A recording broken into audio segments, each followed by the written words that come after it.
¿Qué tal, jóvenes? Buenos días. Soy el ingeniero Luis Ángel Saldívar Pérez, docente de CECITE Hidalgo, plantel Tizayuca, del componente profesional técnico en mecatrónica. Esta es una clase correspondiente al módulo 3, submódulo 2, que lleva por nombre Instala y opera componentes de fuerza y actuadores en sistemas mecatrónicos. Pues bien, antes que nada, esperando se encuentren muy bien en este día. El día de hoy vamos a ver un tema muy importante que hace referencia a sensores y actuadores. Es un tema que tiene que ver obviamente con la electrónica y también con la automatización, y es por eso la importancia de entender estos dos conceptos muy importantes y muy utilizados.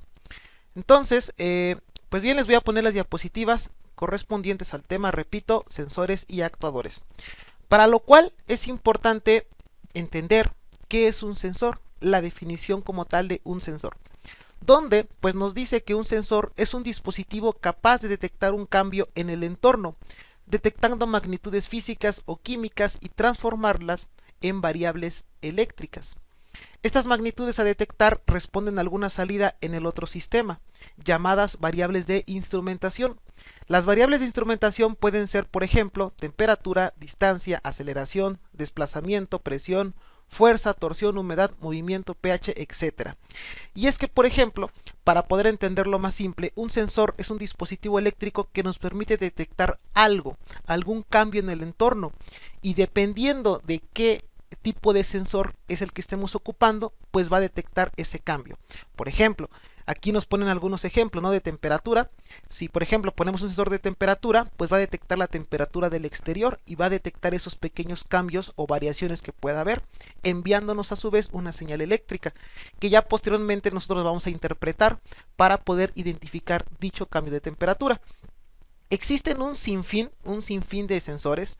Aquí nada más pusimos algunos ejemplos, pero son demasiados y muy diversos sensores que existen actualmente para diferentes aplicaciones. Ahora, también los sensores se pueden clasificar en función de las de salida puede haber sensores digitales, sensores analógicos y comunicación por bus. Y dependiendo del tipo de sensor, su salida eléctrica puede ser un cambio de voltaje, de corriente, resistencia u otro atributo eléctrico que varía con el tiempo. Es decir, en función de qué tipo de sensor sea y si es digital o es analógico, probablemente la salida va a ser un cambio de voltaje, de corriente o resistencia, y esos cambios nosotros los vamos a detectar, o el sensor los va a emitir más bien, y al detectarlos podemos nosotros hacer una relación y poder entender qué es lo que está detectando ese sensor. Ahora, dentro de los más comunes pues están los digitales y los analógicos, donde los sensores digitales pueden generar una salida de unos y ceros digitales. Es decir, la salida puede ser de 5 volts o 0 volts. Normalmente cuando son sensores digitales, que de hecho también son, no sé si sean los más comunes, pero hay bastantes sensores de tipo digital, donde de manera digital podemos entender como un 1 que es 5 volts y un 0 que es 0 volts. Para poder entenderlo, por ejemplo, si ponemos un sensor de presencia y no detecta nada, nos va a mandar un 0 volts de salida. Y cuando detecte algo, nos va a mandar un 5 volts. Entonces nada más tienen esas dos posibles salidas. Un 5 volts o un 0 volts, o en términos de electrónica digital un 1 o un 0, y en términos de programación pues puede ser un high y un low, que es un valor como true o false, que es verdadero o falso, alto y bajo, 1 y 0, 5 volts, 0 volts. Tiene diferentes connotaciones, pero al final hacen relación a lo mismo. Y estos sensores son los más fáciles de ocupar, los digitales, porque pues solo tenemos dos valores. Puede ser un 5 volts o puede ser un 0 volts, y no hay valores intermedios. Es decir, el sensor dirá detecté algo o no detecté nada, y no hay más, ¿vale? Eso es en cuanto a los sensores digitales. Ahora, entre los sensores analógicos, generalmente están conectados a la entrada de un acondicionador de señal, y los valores van en un rango de mapeo de 0 a 1023 valores. Estos sensores analógicos suelen ser más precisos que los digitales, pero también son más complejos de entenderlos y más complejos de aplicarlos. ¿Por qué? Porque como nos dice aquí, el valor de salida se da en un rango de mapeo de 0 a 1023 valores, teniendo como tal 1024 valores, porque el 0 también cuenta, por eso dice de 0 a 1023, donde si lo queremos ver en términos digitales, el 0 vendría siendo 0 volts y el 1023 vendría siendo 5 volts o 0 y 1, como quieran entenderlo, ¿no? El 1023 es el valor más alto, que es equivalente a 5 volts, y el 0 es el equivalente a 0 volts. Y entonces, dentro de ese rango de 0 a 1023, pues tenemos 1024 valores posibles diferentes, y cada valor es único. Y obviamente, como dice aquí, van conectados a la entrada de un acondicionador de señal. ¿Por qué es necesario este acondicionador? Esto es para poder interpretar más fácil la señal de salida. Como son tantos valores, como son 1024 valores posibles, pues esa señal se acondiciona para poder que nosotros entendamos esa señal de salida y para el usuario sea más fácil poder identificar qué es lo que está detectando. ¿Son más precisos los analógicos? Sí, pero son un poquito más complicados de entender y sobre todo de programar, pero tampoco es la gran cosa, no es cosa del otro mundo. Ambos, tanto digitales como analógicos, estos sensores tienen muchísimas aplicaciones y depende de qué tipo de sensor es el que ocupen, puede que sea digital o puede que sea analógico. Pero en la electrónica, en la robótica, en la automatización, este tipo de sensores son demasiado comunes. Y bueno, para que se pueda entender de manera cotidiana qué es un sensor, pues aquí pongo dos ejemplos, ¿no? El primero es es uno de los sensores más conocidos, es el micrófono. En este caso hablamos de un micrófono cuando cantan, que convierte la energía del sonido en una señal eléctrica que puede amplificarse, transmitirse, grabarse y reproducirse.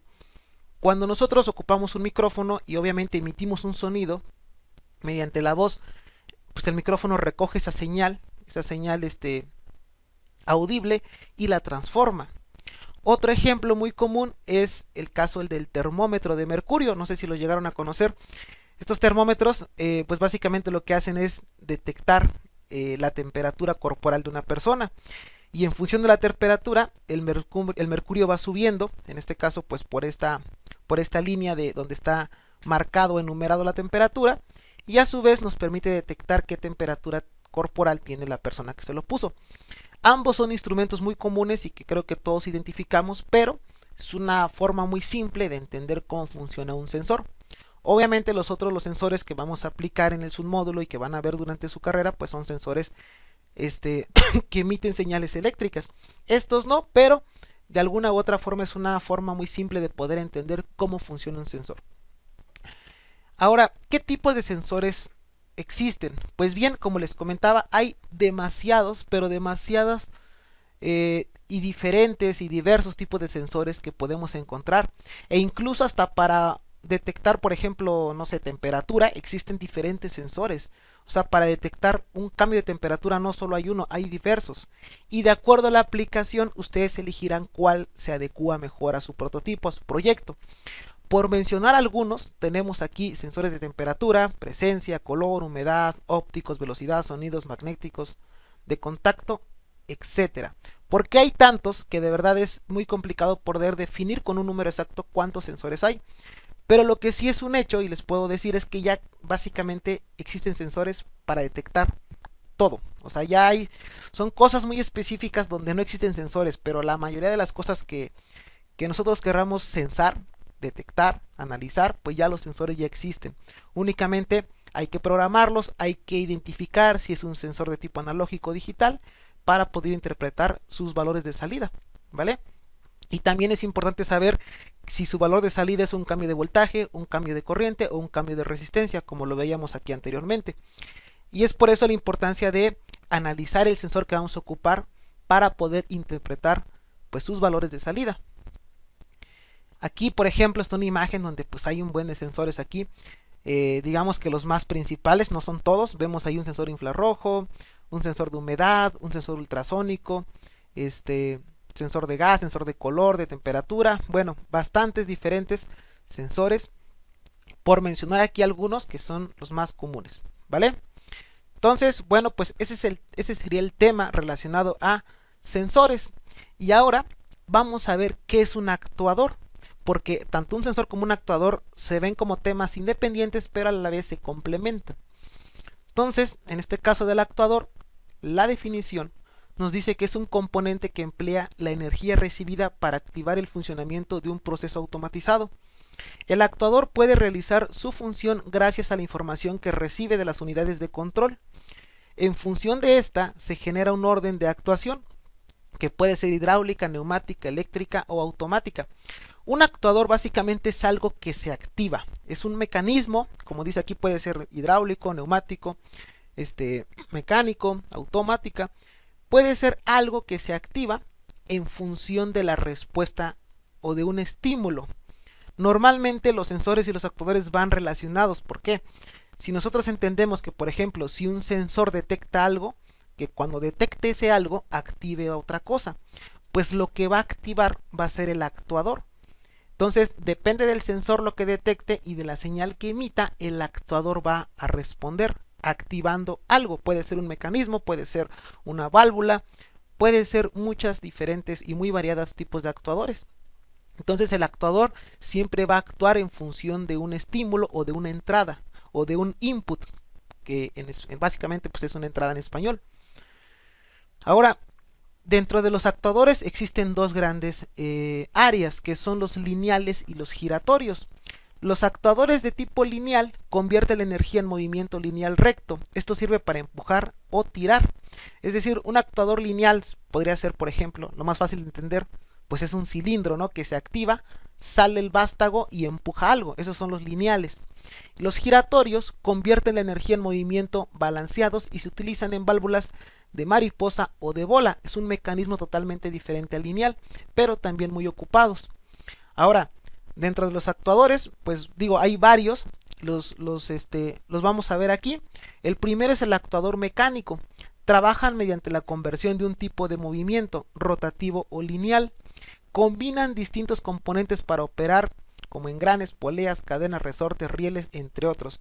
Básicamente un actuador mecánico es un mecanismo que se activa y que obviamente con la combinación de los eslabones de ese mecanismo pues generan un movimiento mecánico, ¿vale? Como ahí nos lo pone, que pueden ser engranes, poleas, resortes, rieles y demás. Tenemos los actuadores neumáticos. Su fuente de energía es el aire comprimido. Esto permite que respondan con rapidez a operaciones de arranque y paro. Son seguros, poderosos, confiables y baratos. Este tipo de actuadores, aquí vemos en la imagen algunos cilindros de doble efecto y de simple efecto, donde pues básicamente, como dice aquí, son neumáticos y la neumática funciona con aire comprimido. Nos dice aquí que son seguros, poderosos, confiables y baratos. Son poderosos porque honestamente el aire comprimido pues genera bastante fuerza. Son baratos también pues porque el aire es una fuente, pues digamos, de recursos inagotable y pues no nos cuesta ningún peso poder capturar el aire y comprimirlo, para lo cual pues se necesita una compresora, ¿no?, que a lo mejor será lo caro. Pero de ahí en fuera, teniendo la compresora, tú la activas la compresora, tienes un espacio, un tanque para guardar el aire comprimido y posteriormente alimentar a este tipo de actuadores. Y tienen bastante fuerza. Honestamente, los neumáticos creo que son los, bueno, no creo, más bien son los más ocupados precisamente por estos dos puntos a favor, que son poderosos y son baratos. También tenemos actuadores hidráulicos. Utilizan líquidos como aceites para generar movimientos donde se requiere una mayor fuerza por manejar cargas pesadas. Los actuadores hidráulicos, a diferencia de los neumáticos, estos utilizan aceites, ¿vale? Estos no utilizan aires. Aquí vemos unos cilindros también, pero estos no son impulsados por aire comprimido, sino por aceite. Estos son muy comunes los hidráulicos cuando se requiere de mucha fuerza. Los neumáticos tienen fuerza, pero los hidráulicos realmente, entre un neumático y un hidráulico, pues el hidráulico, la principal variación o la diferencia es la fuerza que tienen al empuje. Entonces cuando necesitamos empujar, no sé, mover algo muy pesado, pues se recomienda los hidráulicos. Por ejemplo, las máquinas de excavación, las amarillas, que no sé si han visto, que tienen como una garra y se meten al suelo y sacan tierra, pues todo ese tipo de brazos, de mecanismos son hidráulicos, precisamente por la fuerza que pueden dar de salida al usar este tipo de cilindros basados en aceites, ¿vale? Tenemos también los actuadores eléctricos. Estos son limpios, fáciles de usar y con disponibilidad inmediata. Requieren de energía de una fuente externa, batería en este caso, para conducir un motor y convertir la energía eléctrica en fuerza mecánica. Pues básicamente este tipo de actuadores funcionan con electricidad. Depende del actuador, puede que funcione con 9 volts, con 12 volts, con 24 volts. Depende, ¿no?, de las especificaciones técnicas de funcionamiento, pero literal, lo único que hacen es conectarlos a la fuente de alimentación y mandarles una señal para que se activen, ¿vale? Produciendo obviamente a la salida pues una fuerza mecánica porque realizan un movimiento mecánico, pero su principio de funcionamiento pues es la electricidad. Y por último tenemos los actuadores térmicos. Como su nombre lo dice, utilizan energía térmica o magnética para producir el movimiento. Se caracterizan por ser ligeros, muy económicos y brindar densidad en alta potencia. Estos no son tan comunes, pero en algunas aplicaciones muy específicas se ocupan los actuadores térmicos, ¿vale? Y bueno, estas son las 4 grandes áreas de los actuadores que podemos nosotros encontrar dentro de esta área de los actuadores. Pero, bueno, antes, dentro de la aplicación de los actuadores, aquí nos dice, ¿no?, cómo funcionan. Los actuadores son una excelente opción para facilitar la gestión de los sistemas eléctricos sobre accionamientos o mecanismos, ya que posee autorregulación y eligiendo el más adecuado a tus necesidades. Los actuadores en la industria brindan un beneficio en transmisión de energía de dispositivos como válvulas, motores, interruptores, bombas. Para funcionar depende ampliamente de ellos. Básicamente, los actuadores, pues como les comenté, hacen algún movimiento, se activan mediante una señal de entrada. Esa señal de entrada normalmente es un sensor, ¿vale? Y cuando el sensor detecta algo, activa, en este caso los actuadores, para que ejerzan un movimiento mecánico. Pero ahora, he hablado mucho de los sensores, de los actuadores, pero ¿qué relación existen? O sea, ¿cómo se relaciona un sensor y un actuador? Y realmente es que van de la mano. En cualquier prototipo, ya sea de robótica, de mecatrónica, de automatización, siempre van a estar estos dos. Son diferentes, tanto un sensor como un actuador, pero siempre van a estar relacionados para un funcionamiento como tal. Y vamos a ver esa relación. Nos dice aquí que los sensores y actuadores son una parte indispensable de cualquier sistema industrial de control automatizado. De hecho, representan el nivel de campo de la pirámide de la automatización. Los sensores son los sentidos del sistema de control. Le proporcionan información sobre lo que está ocurriendo. Los actuadores son las manos del sistema de control. Le permiten modificar lo que ocurre en la planta. Aquí habla de algo muy importante que dice que son la pirámide de la automatización. Un proceso automatizado es algo que ya funciona por sí solo. O sea, se programa obviamente y se conectan los sensores, se conectan los actuadores y mediante un código, puede ser en este caso en un PLC a nivel industrial o puede ser alguna tarjeta de adquisición de datos, por ejemplo un Arduino, un PIC, si lo queremos ver en términos educativos. Pero esa tarjetita tiene un código y ese código engloba tanto un actuador, o sea, programas obviamente cuando se active el actuador y programas un sensor para que te emita, o más bien que tú recibas la señal.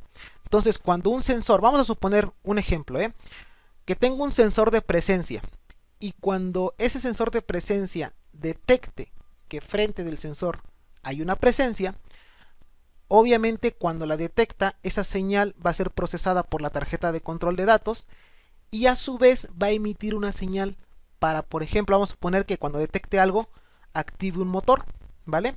Entonces, si ese sensor detecta una presencia, un motorcito se va a activar. Cuando no detecte nada el sensor, pues mandará la señal que no detecta nada y el motor se apagará. Donde el sensor de presencia pues viene siendo la parte de los sensores y el motorcito viene siendo la parte de los actuadores. Y en medio, siempre, recuérdenlo, entre el sensor y el actuador tiene que ir una tarjeta de control. Y repito, si nos vamos a nivel industrial se le conoce como PLC. De hecho el PLC lo ven en el submódulo 1. Pero si nos vamos a prototipos a lo mejor educativos, más pequeñitos, pues puede ser un Arduino, que el Arduino pues está basado en un PIC, por ejemplo, que es un dispositivo que se programa, y eso se ve en su módulo 3. Entonces esta materia está en medio de esos dos, o sea, ahorita son 3 submódulos, ¿vale? Esta es la del submódulo 2. En el submódulo 1 ven PLC y en el submódulo 3 ven precisamente la parte de programación en tarjetas. Y este submódulo de ahorita pues está en medio y hace relación un poco de ambos, ¿vale? A ver si me entiende la analogía. Los sensores nos permiten conocer el valor de variables físicas adecuadas que participan en el proceso y convertirlas en señales eléctricas. en base a estas señales, el programa de control, que es la tarjeta como tal que controla, debe marcar las directrices de actuación sobre la máquina y los elementos que intervienen en el proceso, para llevar a cabo las acciones oportunas. Los actuadores se encargan de convertir las señales eléctricas de control en otro tipo de señales o en señales eléctricas de mayor potencia. Entonces aquí repito, ¿no? Cómo es que el sensor detecta algo, pasa por la tarjeta de control y emite una señal para el actuador. Y aquí pues tenemos una imagen que pues explica eso, ¿no? En este caso tenemos el controlador, aquí se ve el controlador, tenemos los accionadores, que son los actuadores, sistema a controlar y los sensores. Entonces, si se dan cuenta, tienen todos una relación y es un diagrama en lazo cerrado. En teorías de control así se le conoce un diagrama en lazo cerrado, donde todo el tiempo se está retroalimentando de la información que el sensor detecta. Y cada vez que detecta algo en sensor, manda una señal, se procesa esa señal por el controlador y después se activa o manda la señal para el actuador. Y repito, quédense con ese ejemplo. Si por ejemplo ponemos un sensor, no sé, ahora de temperatura, por ejemplo, vamos a poner que tengamos un sensor de temperatura y que cuando la temperatura, por ejemplo, suba a 50 grados, el sensor va a mandar una señal, se procesa esa señal y a lo mejor va a activar un mecanismo, ¿no? Un ventilador, por ejemplo, para que se enfríe de nuevo y la temperatura baje. Entonces así funcionan todos los sistemas que son ya automatizados. Si nos vamos otra vez a ese ejemplo, supongamos que tenemos un cuarto y que en el cuarto tiene que estar a una temperatura siempre. Entonces hay un sensor de temperatura que está monitoreando la temperatura de ese cuarto. Y cuando la temperatura sube, manda la señal, activa un ventilador para que el cuarto, su temperatura vuelva a bajar. De esa forma se relaciona un sensor y un actuador. Pero previo a eso, repito, en medio, nunca se les olvide que en medio del sensor y en medio del actuador hay una tarjeta que controla todo eso, que es como el cerebro del sistema, ¿vale?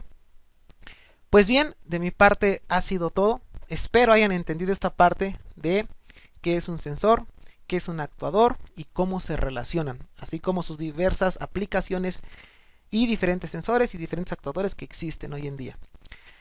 Pues recuerden, espero lo hayan entendido, y pues yo soy el ingeniero Luis Ángel Saldívar Pérez, docente de CECITE Hidalgo, plantel Tizayuca, del componente profesional técnico en mecatrónica. La tarea que van a hacer esta actividad ya estará descrita en Classroom para que la hagan. Y pues es un gusto estar con ustedes, les agradezco mucho su tiempo y su atención. Cuídense mucho, pásensela bien y pues nos estaremos viendo en otro video, ¿vale? Nos vemos y bye.